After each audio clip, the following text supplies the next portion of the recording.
National Peace Committee is reminding Nigerians that peace is not just the absence of war, but the presence of fairness, open dialogue, and mutual respect.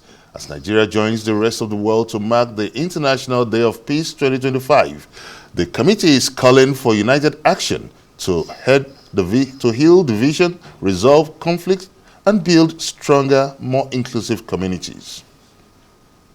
Each year on 21st September, the world pauses to reflect on one of its most essential aspirations, peace. Declared by the United Nations as the International Day of Peace, the date is dedicated to strengthening the ideals of peace, both within and among all nations and people.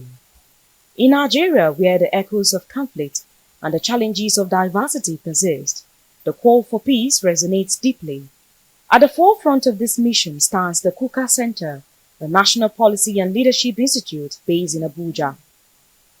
Rooted in values of dialogue, justice, and nation building, the center plays a vital role in shaping narratives around peace and responsible governance. Importantly, the Kuka Center serves as a secretariat of the National Peace Committee, a high-level platform made up of eminent Nigerian statesmen, religious leaders, and civil society actors. The National Peace Committee is renowned for its mediation efforts, particularly during Nigeria's election seasons, where it convenes political leaders to sign peace accords, committing to non-violence and democratic principles. At the helm of the Kuka Center is Reverend Father Atta Bakindo, PhD, a respected academic, conflict resolution expert, and human rights advocate. Under his leadership, the center has expanded its work in peace building, interfaith dialogue, civic education, and transitional justice, engaging communities across Nigeria, especially those affected by insurgency, ethnic tensions, and political unrest. As the world marks the 2025 International Day of Peace, the Kuka Center and the National Peace Committee reaffirms their commitment to building a Nigeria where differences are resolved through dialogue, where leaders are held accountable, and where the dignity of every citizen is protected.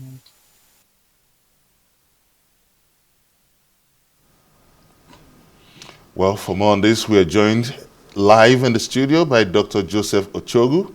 He's the Director General of the Institute of Peace and Conflict Resolution. Dr. Joseph Ochogwu, you're welcome on Daybreak. Yeah, good morning, Nigerians, and great to be on Daybreak. Okay, now we seem to have a global theme for this year's International Day of Peace, showing some sense of urgency, which says, act now for a peaceful world.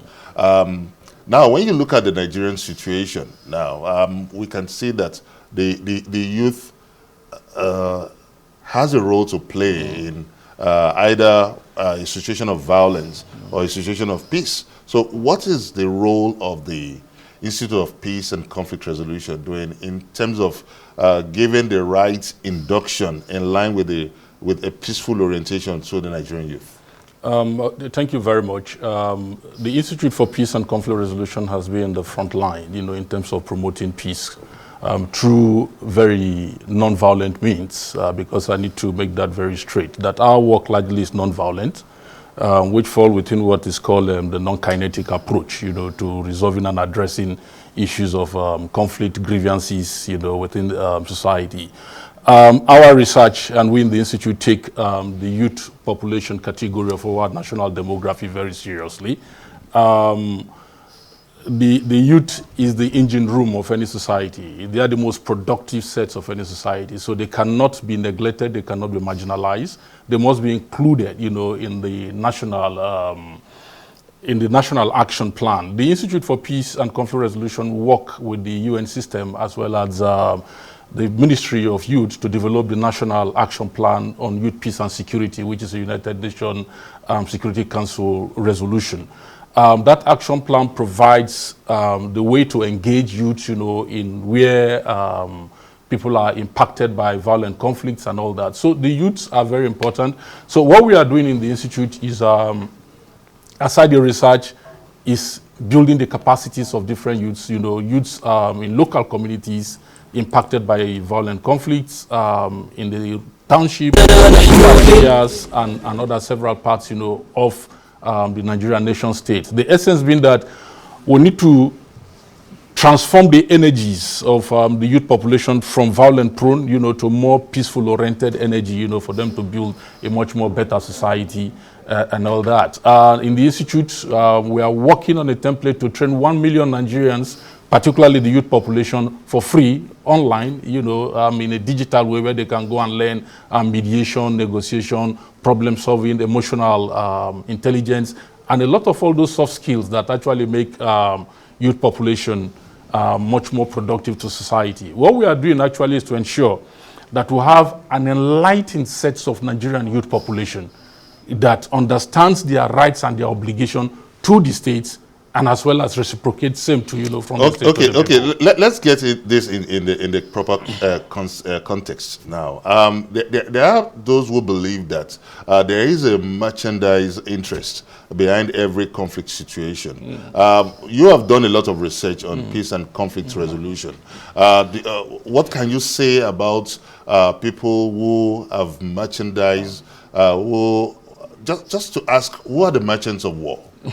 I think that it is not new. In literature, it is not new that there are always profiteers from violence and profiteers from conflict. And the Nigerian situation also cannot be isolated. And that is why oftentimes you see anywhere you see conflict, there are profiteers from those conflicts. Criminal groups profit from it. Those who want to destabilize the state itself, to project the state. So how can the chain of merchandise be broken? How can it be blocked? I think the first and foremost thing is to understand that first, violent actors, most importantly, are criminal actors. Because when we talk about conflicts are issues that are resolvable. But when it comes to issues around criminality, organized crime, you perpetuate violence in a local community so you can have an illicit mining right, or you can take over certain frontiers and all that. That is criminality. That is beyond the threshold, of non-adversarial conflict resolution and conflict management.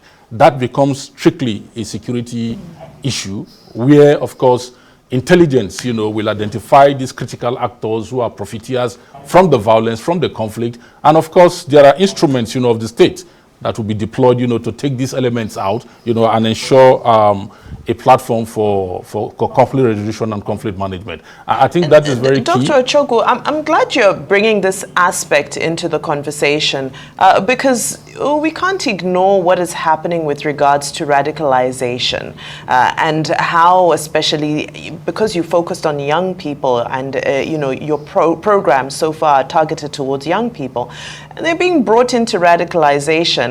And a lot of people are saying that, okay, yes, there's the empowerment, there's the economic side, but there's this very dangerous ideological side, especially when we look at what's happening around the Sahel, that burst out of Libya, and now we're hearing reports out of South Sudan as well, that are charging this environment. Secondly, you also consider the fact that when you look at the Middle East and the crisis that's there, they report and say that, the radical groups in that area have been weakened so much that they are now moving some of their headquarters, their operations, to the Sahel region. So how do we tackle radicalization once and for all? Radicalization cannot be tackled once and for all. Let me not just disappoint you. As long as human society exists, there are values, and there are those who drive values, to an extreme point. And that is where the issue of radicalization comes in terms of how you mobilize youth energy, particularly, in a negative direction to carry out violent extremism. What is there is that the Sahel has become the center point, actually, for all sorts of, that attracts all sorts of violence and negative kinds of ideology from different parts of the world.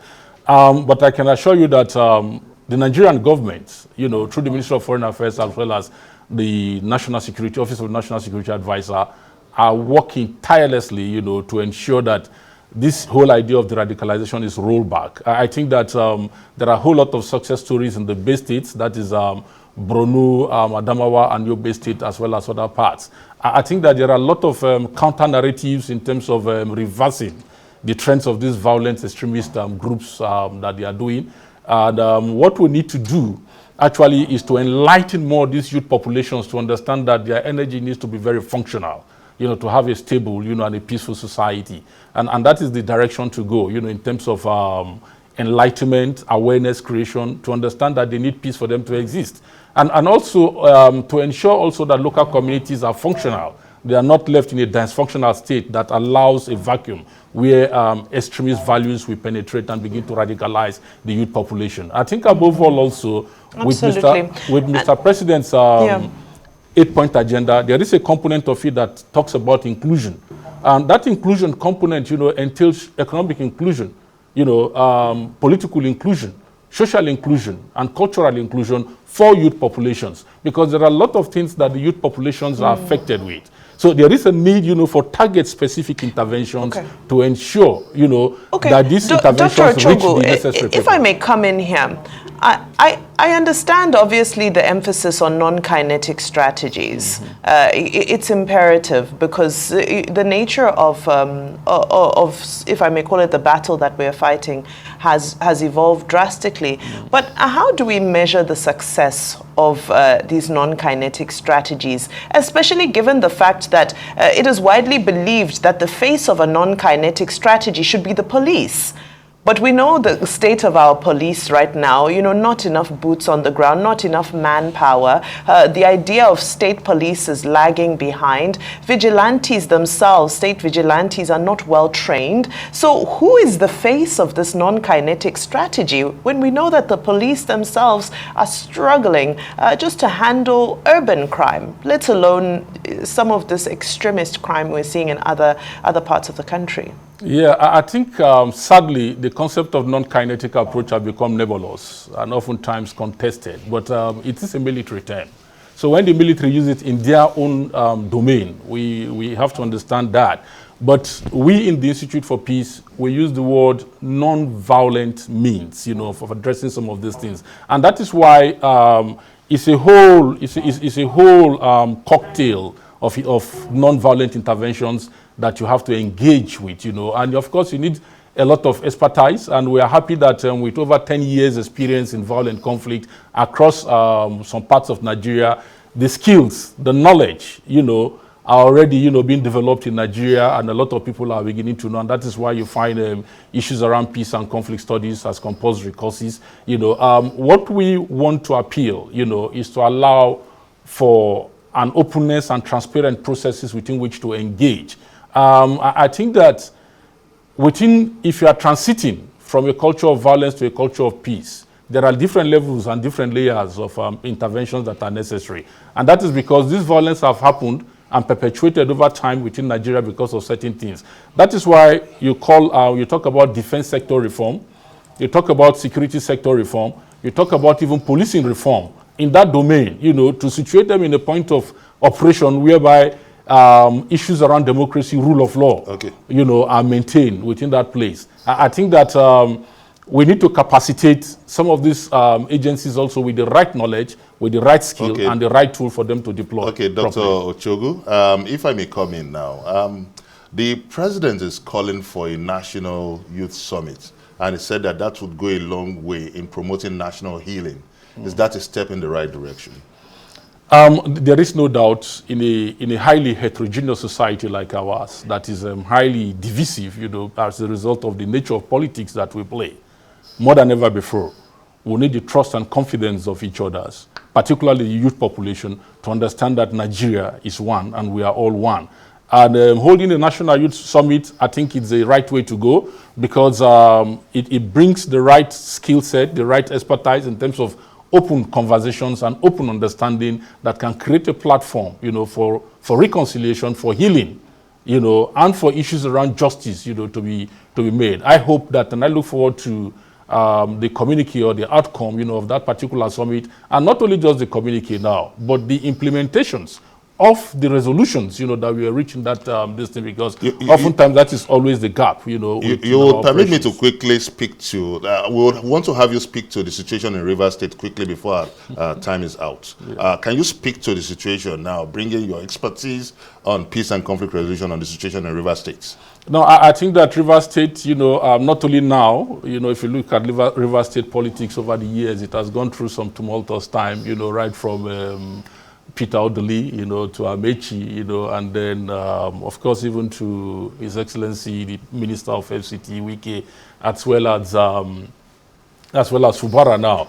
I think that it's an oil-rich state, so what is happening there, from a scholarly point of view, is not too surprising. But I think, again, that the energy needs to be channeled, to the development of the place, and then to build more cohesion. Mr. President have taken the decision, to create that open corridor, for dialogue, for engagement by the state of emergency. So what has happened is that the 6 months of state of emergency have allowed for more of constructive stakeholders engagement, constructive understanding, among the different parties to ensure that the state, the ship of the state in Rivers State, carries on. And I think that there is a whole lot of consensus building among all the respective parties to ensure that the people of Rivers State and the government of Rivers State, they thrive. And we've seen that happening with the constitution, of the State House of Assembly.